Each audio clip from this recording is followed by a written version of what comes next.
Hi friends, నమస్తే. Welcome to honours kitchen. ఈరోజు దీపావళి స్పెషల్గా అటుకులు మిక్చర్ తయారు చేసే విధానం షేర్ చేయబోతున్నానండి. నమ్కీన్ ఐటమ్ చాలా అంటే చాలా టేస్ట్గా ఉంటాయి. చాలా రోజుల వరకు కూడా మనం చేసుకోవచ్చు. చాలా బాగుంటాయి. ఆయిల్ కూడా ఎక్కువగా పీల్ అవుదండి. చేద్దాం. వీడియోలోకి వెళ్ళే ముందు ఇప్పటి వరకు కూడా నా ఛానల్ని సబ్స్క్రైబ్ చేయని వాళ్ళు ప్లీజ్ సబ్స్క్రైబ్ చేసుకోండి. రండి, ఇది ఎలా తయారు చేయాలో చూసేద్దాం. హాయ్ ఫ్రెండ్స్, ఈ అటుకులు మిక్చర్ తయారు చేసుకోవడానికి ముందుగా ఇక నేను ఒక హాఫ్ కేజీ అండి ఈ హాఫ్ కేజీ అటుకులతో ఈరోజు మిక్చర్ తయారు చేస్తున్నాను. ఈ విధంగా మీడియం సైజు అటుకులు తీసుకున్నాను. నేను ఒక పెద్ద ట్రే తీసేసుకొని ఇలా వాల్సిన జల్లెలో మొత్తం కొద్ది కొద్దిగా వేసుకుంటూ కూడా జల్లించుకుంటే దీంట్లో చిన్న చిన్న నలకలు కానీ వడ్లు కానీ ఇలాంటివన్నీ కూడా మనకి సపరేట్ అయ్యి ఇలా జల్లించుకొని మిక్చర్ తయారు చేసుకోవడం వల్ల మిక్చర్ అనేది చక్కగా ఉంటుందండి. అన్నిటిని కూడా ఒక గిన్నెలోకి యాడ్ చేసేస్తున్నాను. ఈ అటుకుల మిక్చర్లో మసాలా వేసుకుంటే చాలా టేస్ట్ ఉంటుంది. ఈ జార్లో నేను ఇక్కడ 1 టేబుల్ స్పూన్ సాల్ట్ యాడ్ చేస్తున్నాను, 1 టేబుల్ స్పూన్ సోంపు, 1 టేబుల్ స్పూన్ ధనియాలు, ఈ వేయించిన ధనియాలు కాదండి, 1 టేబుల్ స్పూన్ జీరా, 1 టేబుల్ స్పూన్ షుగర్, కొద్దిగా ఇంగువ, 1/2 టేబుల్ స్పూన్ కారం.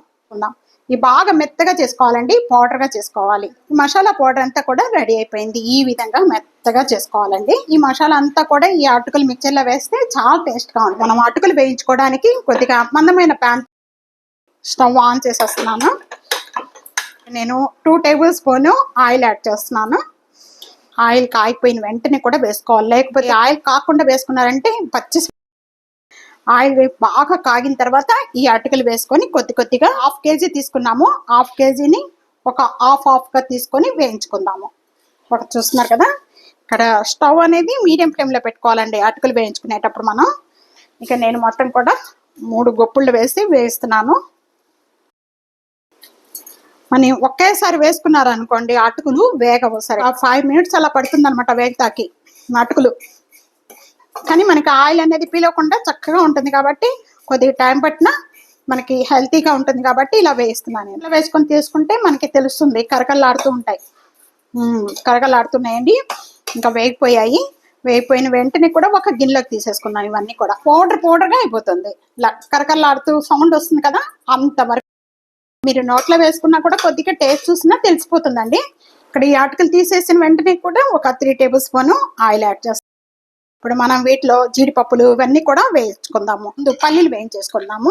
ఒక 3 టేబుల్ స్పూన్ అండి, ఒక 1/2 కేజీ తీసుకున్నాం మనం. 3 టేబుల్ స్పూన్ కరెక్ట్గా 3 టేబుల్ స్పూన్ కరెక్ట్గా సరిపోతుంది.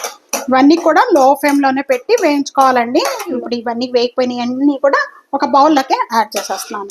3 టేబుల్ స్పూన్ ఇక్కడ చూస్తున్నారు కదా పుట్నాల శనగపప్పు వేగితాకి అంత ఎక్కువ టైం తొందరగానే వేగిపోతాయి కాబట్టి కొద్దిగా ఈ విధంగానే వేయించేసుకోండి. అలా వేసిన వెంటనే 1 మినిట్కి ఇలా వేయించేసి వెంటనే తీసేసుకోండి. కొద్దిగా కూడా బాగా వేగిపోయినాయి. పుట్నాల జీడిపప్పు కూడా 3 టేబుల్ స్పూన్ అండి. పప్పులన్నీ కూడా బాగా మళ్ళీ ఇలా వేగితే చాలు. వెండి కొబ్బరి కూడా ఇలాగ సన్నగా పీసెస్ కట్ చేసేసుకొని వేస్తున్నాను. ఇలా వేయించుకున్న వెంటనే కూడా మనం ఒక బౌల్లోకి యాడ్ చేసేసుకుందాం. ఇలా వేగిపోతే చాలు. పోయినాయి ఈ కలర్ వచ్చేంత వరకు కూడా వేయించుకోవాలి. కొద్దిగా పచ్చిమిర్చి, కరివేపాకు యాడ్ చేసేసుకోండి. దీంతో పాటే కొద్దిగా బాగా వేగిపోద్ది.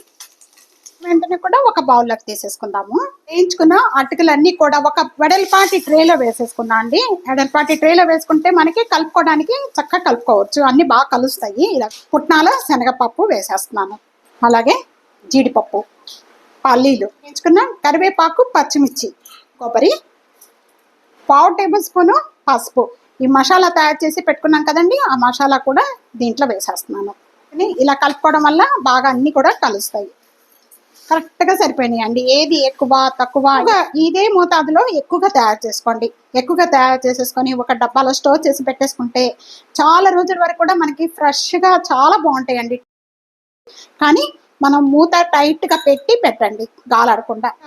ఈ రెసిపీ ఇదే విధంగా ట్రై చేసి మీకు ఎలా ఉందనేది కామెంట్స్లో తెలియచండి. వీడియో నచ్చితే కనుక ఫ్యామిలీకి, ఫ్రెండ్స్కి video share and like, comment, subscribe చేసుకోవడం అస్సలు మర్చిపోద్దు. Thank you for watching.